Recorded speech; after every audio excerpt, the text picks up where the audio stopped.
Aga nating lumabas Auto Arena. Ano ba yung Blackburn Auto Arena? Ang laki ng cancer research. Ano ba yung ko? Para ako tingnan mo. May malaki dito ang space. May Costa. Punta kami ng TK Maxx. May TK Maxx doon. Ang Auto Arena is pag-skatean, ice skatean. Ang laki dito Ayan. Maluwag pa yung parking lot. Wala pang nakapark. After school drop kami pumunta dito. Ayun yung bridge. Titingin lang naman. Ang laki ng TK Maxx, para siyang warehouse na no? Ang laki. Ganito rin yung sa Pearly. Hindi pa ako nakaano masyado sa Pearly. Ang gaganda.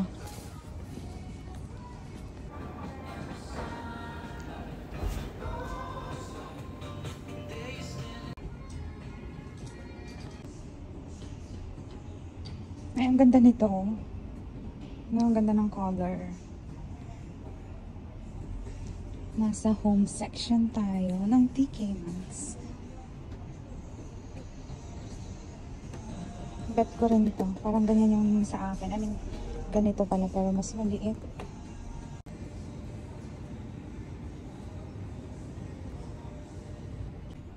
Cute pa mga artificial lang siya. Oh, so cute ba? Ang ganda pang accent sa bahay sana. Pang Halloween na. Happy Halloween. Ooh, creepy. Cute. Pakita ko nga kay Umberto.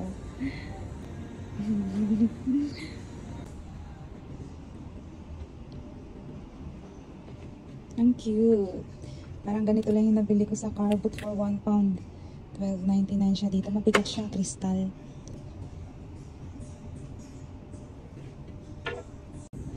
Wow, sana all. Puso. Ay, bet ko to.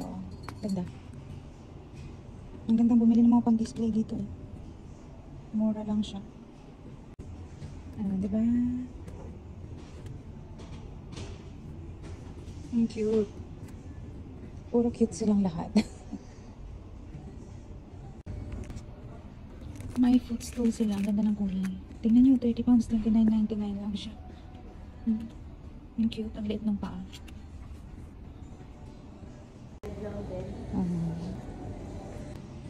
Mga naman dito, photo frames.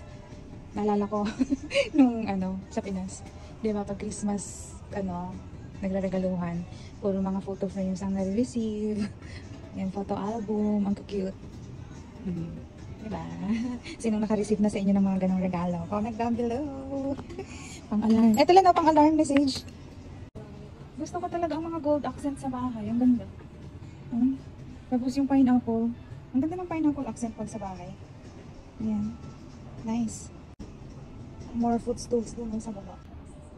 Ang daming kandila Ayan, mga pang Halloween. Ang bango. Pumpkin, vanilla apple. Pumpkin, ito. Ay, wow. Masarap kainin, guys. So, bango. Yammers. Ang ganda ko kandila yan. Naghahanap ako ng tong. Ayan na, meron na. Pamalit sa tong nilin. Tong pa namin yun. Nasa unang-unang bahay dun sa London. So, mga 18 years na yun. Nakip pa niya. So, palitan ko na. $3.99 lang siya. Dami dito. Ang ganda ng tong. Kasi naiwan ko rin yung mga tong ko nun sa London. Bigla ang pag-alis. Ang ganda rin ito. Kaya lang hindi ito pwede sa mainit kasi madidissolve.